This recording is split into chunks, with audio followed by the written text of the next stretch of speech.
چونکہ قرآن شرک پھیلانے والی کتاب نہیں، قرآن تو شرک مٹانے والی کتاب۔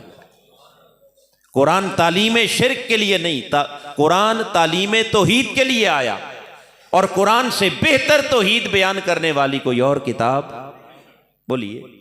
اس قرآن نے انبیاء کو، اولیاء کو، جبریل کو، صالحین کو، سب کو مولا بھی کہا، ولی بھی کہا، مددگار بھی بولیے۔ تو پتہ یہ چلا کہ یہ عقیدہ خلاف قرآن نہیں بلکہ عین قرآن ہے۔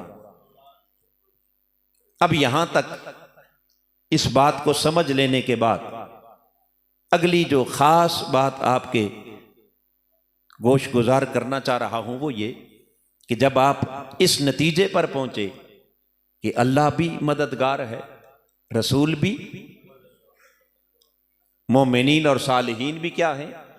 مددگار ہیں، تو انبیاء اور اولیاء کو اپنا مددگار، اپنا مولا، اپنا مشکل کشا جاننے کے باوجود اگر اس میں شرک نہیں، پھر سوال تو پیدا ہوگا نا کہ شرک کیا ہے؟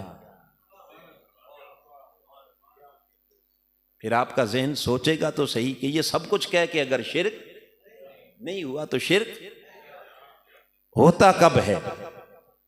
شرک کیسے ہوتا ہے؟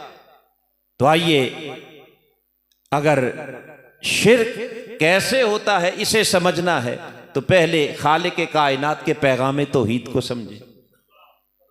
پیغام قرآن مجید میں اللہ پاک نے پوری سورہ نازل فرمائی عقیدہ توحید کے اوپر، نام ہی سورہ توحید کیا ہے؟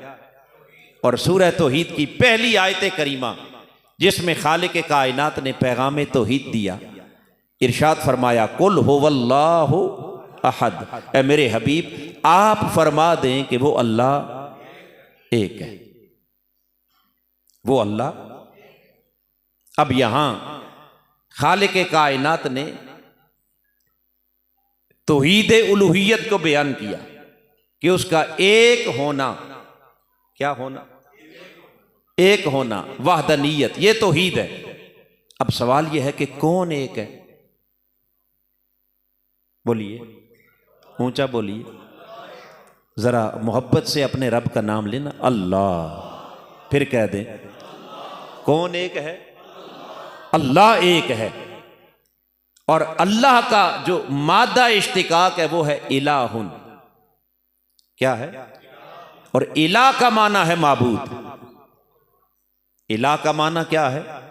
بولیے، معبود، جس کی عبادت کی جائے۔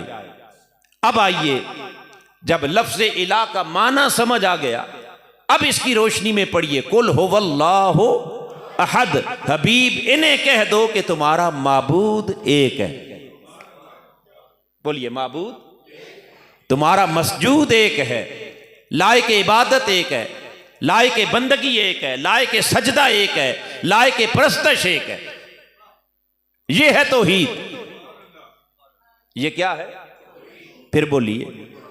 اب اگلی بات بڑے دھیان سے سننے والی ہے، جہاں سے لوگوں کو مغالطہ ہوتا ہے، تاکہ اس قرآن کے ذریعے تمام اشکالات اور تمام مغالطے دور ہو جائیں۔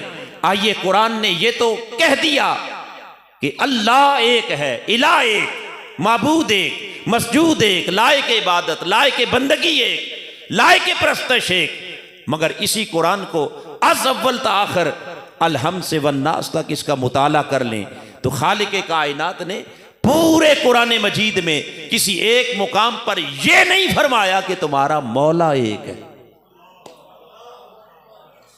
کوئی نہیں دکھا سکتا کہ کہیں کہا ہو مولا، بولیے، کہیں نہیں کہا مددگار ایک ہے، رب نے کہیں نہیں کہا کہ تمہارا حاجت روا ایک ہے، مشکل کشا ایک ہے، فریاد سننے والا ایک ہے، غوث ایک ہے، داتا ایک ہے۔